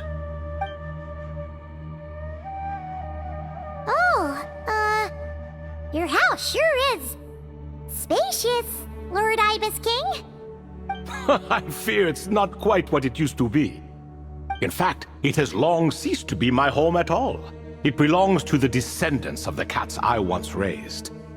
Such adorable creatures, aren't they? Take the one I'm borrowing here, for instance. A chubby fellow with such lovely fur. Anyway, tradition dictates that a special guest such as yourself be presented with a gift. Alas, it's a first-come, first-served basis, you see. I fear with the passage of time, none are left. What? So the treasure's gone already? Treasure, you say? Not an inaccurate description. Yes, and no. I have the power to grant gifts inaccessible to the masses. The only requirement is answering a question. Not a bad deal, yes? Of course, my questions were given unto me by King Deshret, who in turn received them from the Mistress of Flowers. There are 3, and no more. What causes our rise and fall? What obliterates love and hate? What determines truth and falsehood? The more he talks, the less Paimon understands. I see. That must mean Gudars and Makaira managed to answer 2 of the 3. Another who understands. Oh, so that's the event those 2 slabs are depicting. Ah, priests and their records. A singular obsession, and quite boring too. After being imprisoned within Aru, I could, on occasion, take the form of a cat to converse with those around me. But I despised speaking to them. No conversational skills whatsoever. Now, humans like you who stumble in here from time to time, you are much more interesting. Hold on! We're getting off topic again. The 3 questions you just mentioned? What are they for, exactly?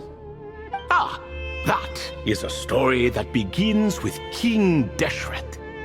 And we're in for another long one.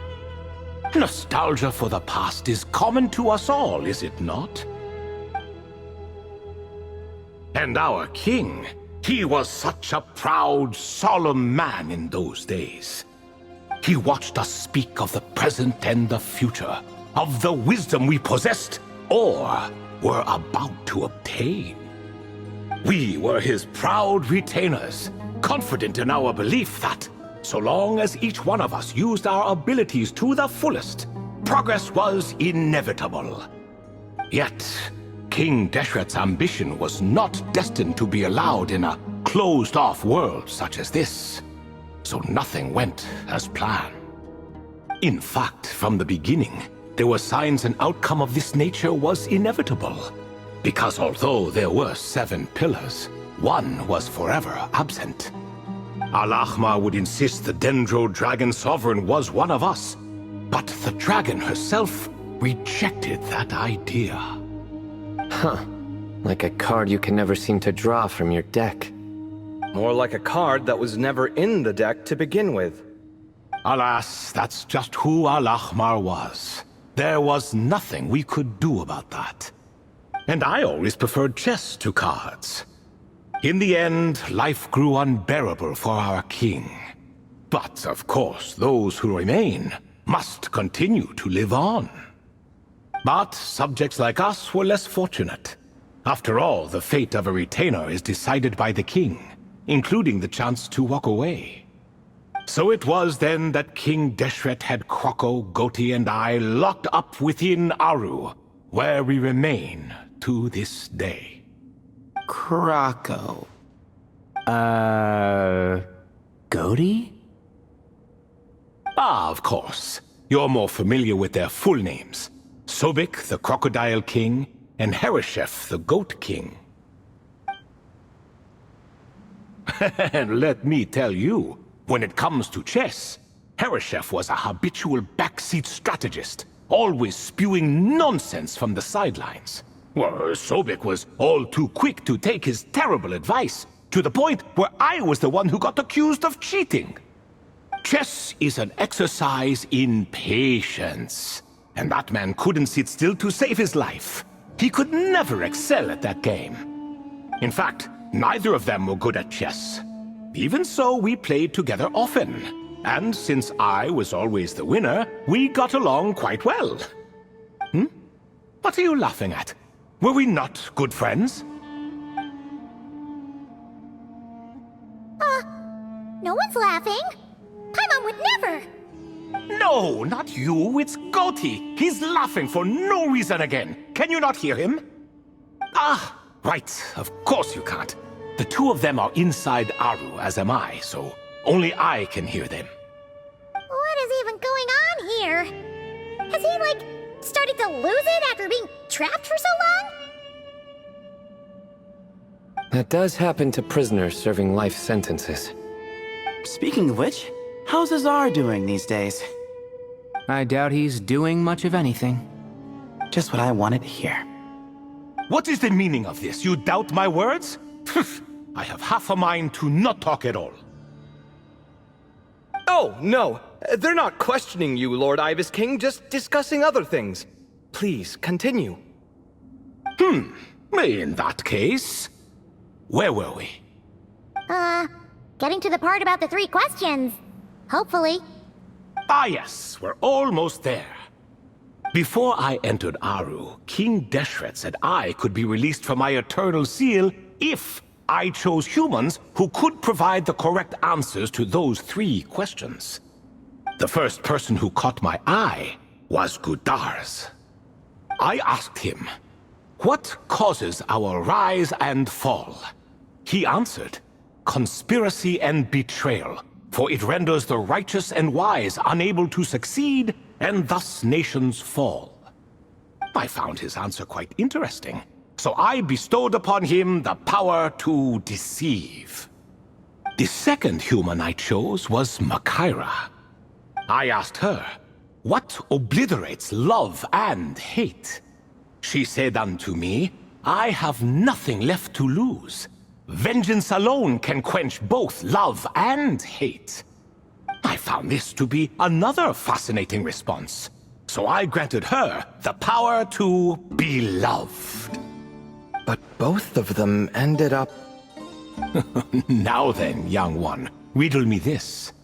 Did their answers point to this fate, or was it the power I bestowed upon them that determined their end? I'm just an observer who doesn't understand their circumstances, so I can't answer. A clever reply. I do not wish to comment either. It is all in the past at this point. My only wish was for their answers to be acknowledged by King Deshret's rules, and bring me one step closer to freedom. As for the final person, her fate remains to be seen, so I will not reveal her name.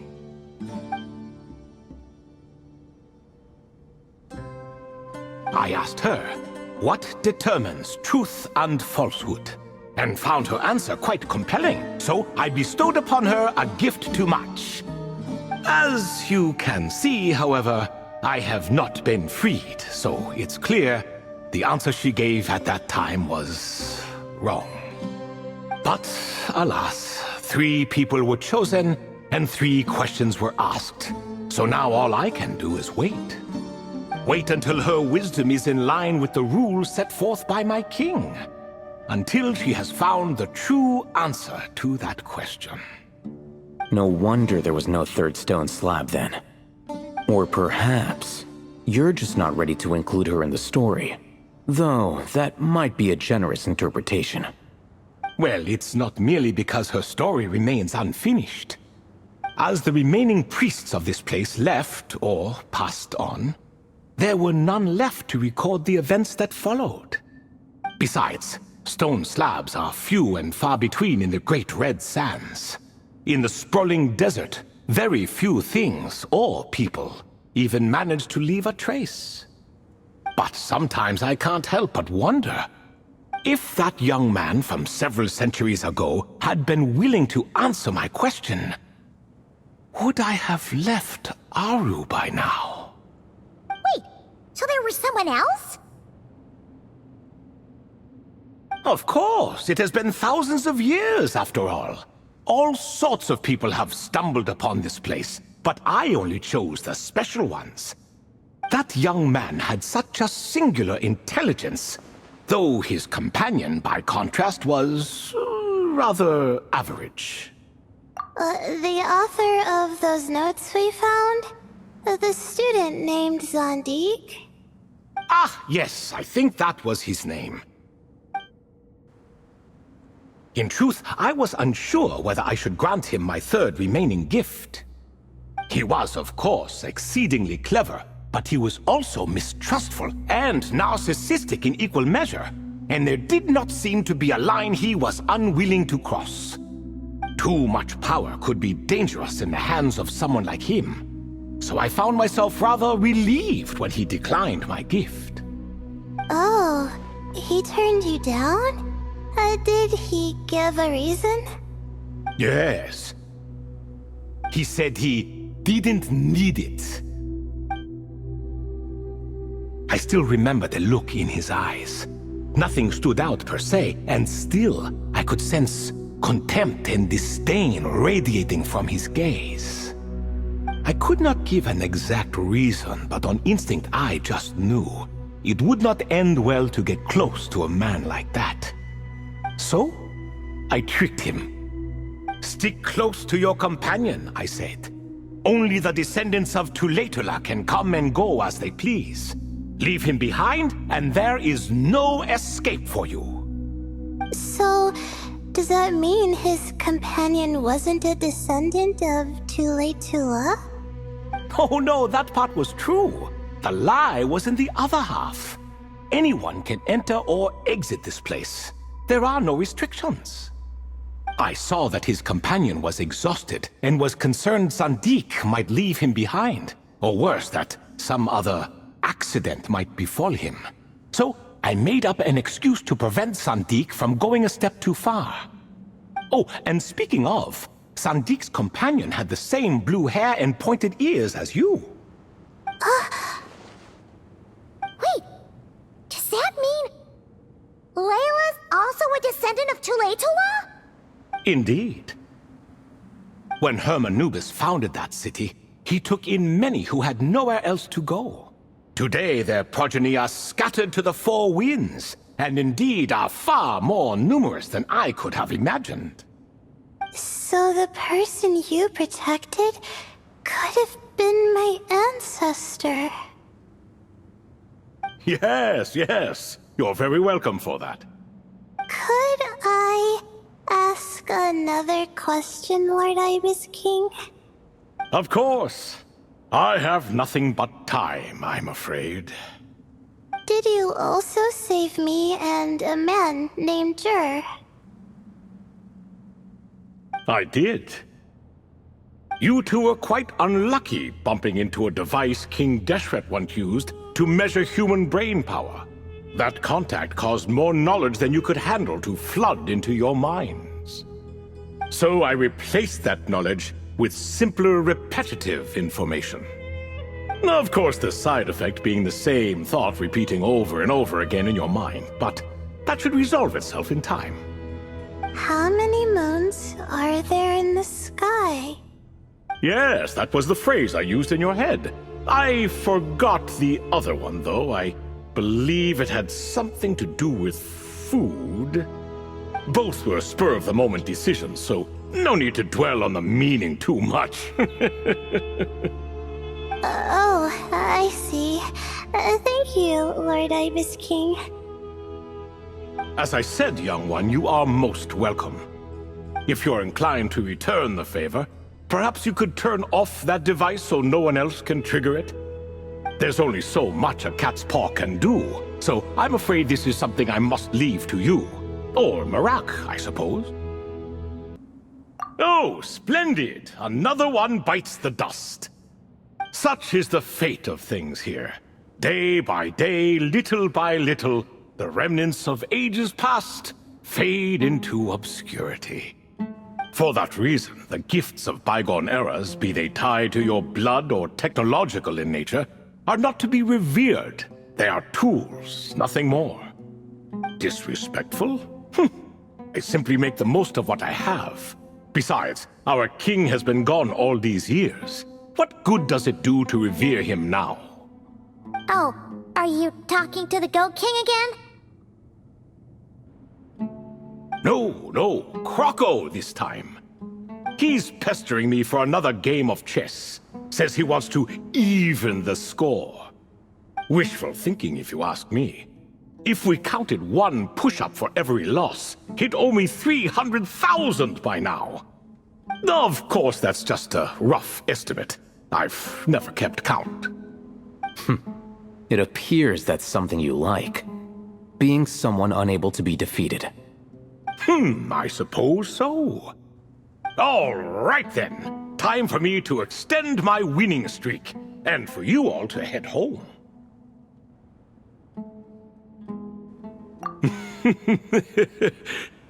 In truth, deep down, I know even the answers to those 3 questions will not change my fate. But that is for me to reckon with. Go on now.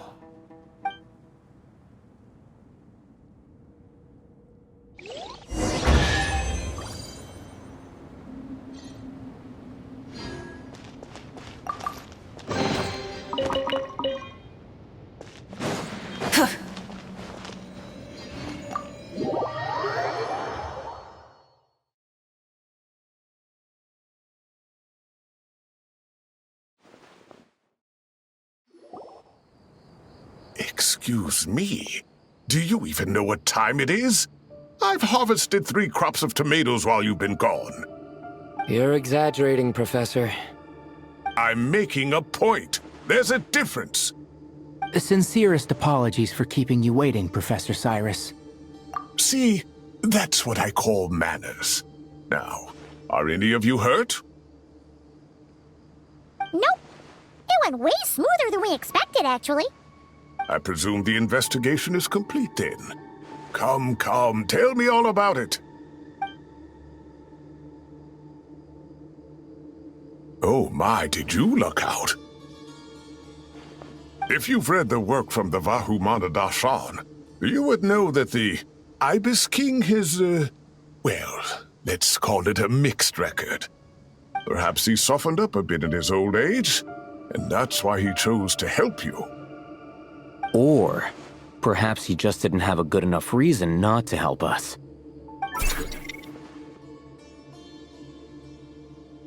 See? Marak agrees. How do you even know that's what Marak meant? That could have just been a happy noise. In any case, there's a lot to be happy about. We figured out what happened to Layla and Jur, and there were some unexpected takeaways too. Yeah, I never expected to learn about my ancestry. I've always thought of myself as just an ordinary student. I never would have even considered something like that could be true. Come to think of it, our ancestors might even have been friends at some point. Huh? You're right. Maybe I should take a trip back home to see if I can find any records about that. Oh, I was just throwing that out there. I wouldn't want you to go to the trouble. It's fine. My advisor gave me a break, and I still have a few days left, so... Oh, wait. My study topic. I haven't made any progress at all. No. I need to focus on that instead. Right. Couldn't you help her, Professor? Huh? No, I could never. Me, you say? I'm from the Spatamar Darshan, and I don't think that Nephis or Zahahadi researched the stars. All I have to offer are my homegrown tomatoes. Although I suppose it's not impossible. I can ask a few old friends to recommend some interesting topics. You really don't have to. It sounds like a lot of work. Hardly. A few passing questions while we water the plants? It's no trouble at all. Thank you so much. Of course. Now it's getting late, and you all must be tired. Let's wrap things up here. Some say desert nights are the sun taking mercy on us after the heat of the day. So, let's leave while she still feels merciful.